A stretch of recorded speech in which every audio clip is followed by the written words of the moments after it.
ಕಾಂಗ್ರೆಸ್ ಸರ್ಕಾರ ನೀವು ಶಿಕ್ಷಣಕ್ಕಾಗಿ, ವಿದ್ಯಾರ್ಥಿಗಳಿಗಾಗಿ, ಶಾಲಾ ಕಟ್ಟಡಗಳಿಗಾಗಿ ಏನ್ ಮಾಡಿದ್ರಿ ನೀವು? ಏನೇನೂ ಕೊಡುಗೆ ಇಲ್ಲ ನಿಮ್ದು.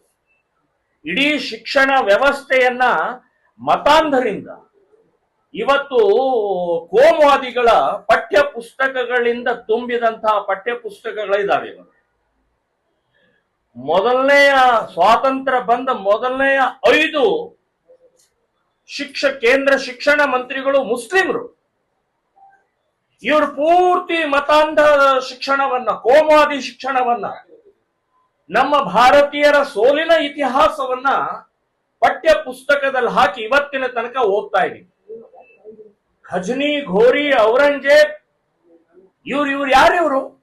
ದೇಶದ್ರೋಹಿಗಳು, ಮತಾಂಧರು, ಕೋಮುವಾದಿಗಳು. ಸೊ ಇಂಥವರ ಪಠ್ಯ ಪುಸ್ತಕ ಹಾಕಿ ಶಿಕ್ಷಣವನ್ನ ಬರ್ಬಾದ್ ಮಾಡಿದ್ರು, ಹಾಳು ಮಾಡಿದ್ರು. ಗುಲಾಮಗಿರಿಯ ಶಿಕ್ಷಣವನ್ನ ಕಲಿಸಿದಂತಹ ಈ ಕಾಂಗ್ರೆಸ್ ಸರ್ಕಾರಕ್ಕೆ ಈ ವಿದ್ಯಾರ್ಥಿಗಳಿಗೆ ಶಿಕ್ಷಣಕ್ಕೆ ನೀವು ನೈತಿಕತೆ ಇದೆಯಾ ಬೆಂಬಲ ಕೊಡೋಕೆ? ತಗೊಳ್ಬೇಕು ಅನ್ನುವಂಥದ್ದು. ಸೊ ಕೇಸ್ ವಾಪಸ್ ತಗೊಳ್ಬೇಕು.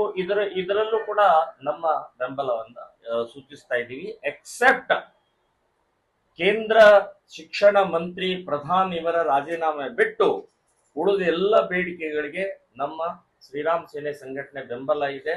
ಮತ್ತು ಈ ಚಳವಳಿಯ ಹಿನ್ನೆಲೆಯಲ್ಲಿ ವಿದ್ಯಾರ್ಥಿಗಳು ಯಾರಿದ್ದಾರೆ ಅವರಿಗೆ ನಮ್ಮ ಬೆಂಬಲ.